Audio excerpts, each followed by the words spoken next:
গতকাল ৩১শে ডিসেম্বর বিয়ে করেছেন গণজাগরণ মঞ্চের মুখপাত্র ডাক্তার এমরান সরকার।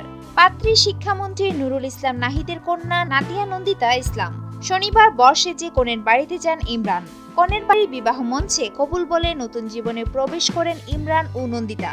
ইমরান তার নতুন জীবন সম্পর্কে গেল ২২শে ডিসেম্বর সামাজিক যোগাযোগ মাধ্যম ফেসবুকে তার নিজস্ব লাইক পেজে ইঙ্গিত দিয়ে বলেছিলেন ভালো কিছুর অপেক্ষায়। এরপর তাকে আর ফেসবুকে পাওয়া যায়নি।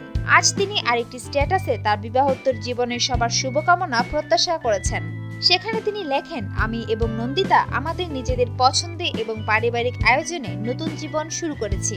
আশা করি আমরা সব সময় আপনাদের শুভকামনায় থাকব। সবার মঙ্গল হোক। Happy new year. গেল ৩০শে ডিসেম্বর শুক্রবার ছিল নন্দিতা ইমরানের গায়ে হলুদ। বর এমরান সরকার যুদ্ধাপরাধীদের শাস্তির দাবিতে ছাত্র জনতার আন্দোলন শুরু করার পর থেকে দেশের পরিচিত মুখ হয়ে পড়েন।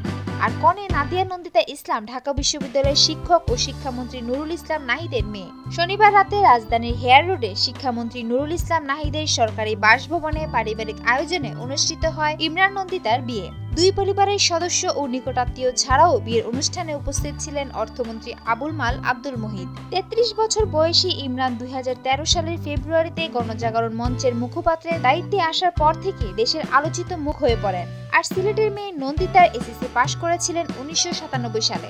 সুপ্রিয় দর্শক, আপনারা আপনাদের যে কোনো মতামত কমেন্টের মাধ্যমে আমাদের জানাতে ভুলবেন না। আর আমাদের ভিডিওটি যদি আপনাদের ভালো লেগে থাকে তাহলে আমাদের চ্যানেলটি এখনই সাবস্ক্রাইব করুন। লাইক, কমেন্ট, শেয়ার করতেও ভুলবেন না।